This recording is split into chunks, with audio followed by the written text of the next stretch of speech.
Dobbiamo dare al più presto un po' di chiarezza alle famiglie. Io auspico che in brevissimo termine ci sia per ogni territorio almeno una linea condivisa.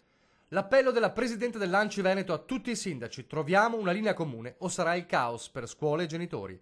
Guerra vaccini, atto terzo, sotto i riflettori ora ci sono loro, i primi cittadini. Riavvolgiamo il nastro. 2 giorni fa l'annuncio della Regione Veneto, moratoria di 2 anni per nidi e materne. Ieri l'attacco del governo, impugneremo il decreto a costo di commissariare la sanità veneta. E proprio oggi le ministre Lorenzin, Sanità, e Fedeli, Istruzione, hanno scritto una lettera a Luca Zaia. Testo: riveda subito le sue posizioni. Nel frattempo però ecco l'atto terzo, i sindaci che si spaccano e la battaglia che da sanitari diventa politica.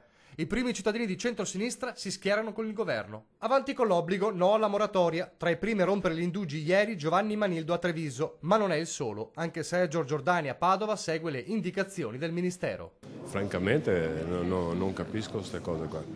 Penso che sia una cosa corretta, faccio fatica a capire perché non ci devono essere i vaccini.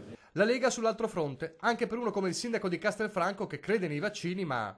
Rispetto però a quelle mamme che sono venute a trovarmi, ad esempio una con 4 figli, avendo vaccinato i primi 2 ha scelto di non far per gli altri 2, una mamma che ha un bambino e ne aspetta un altro, che chiede ha il diritto di essere informata e fare una scelta consapevole. A creare ancora più scompiglio Forza Italia. Stamani i vertici parlamentari degli Azzurri, Renato Brunetta e Paolo Romani, hanno intimato a Zaia: allineati con il governo. Apriti cielo, Matteo Salvini cannoneggia, sto con Zaia, Forza Italia si occupi di altro. È fibrillazione e non è un caso che a Conegliano il sindaco, che è anche coordinatore provinciale degli Azzurri e governa con il Carroccio, si sia preso 2 giorni di tempo per decidere. Stiamo valutando cosa sia meglio, come è normale che sia per i nostri cittadini, tenendo in considerazione sia le ragioni di chi non ha vaccinato, sia le ragioni di chi invece ha proceduto a vaccinare i ragazzi.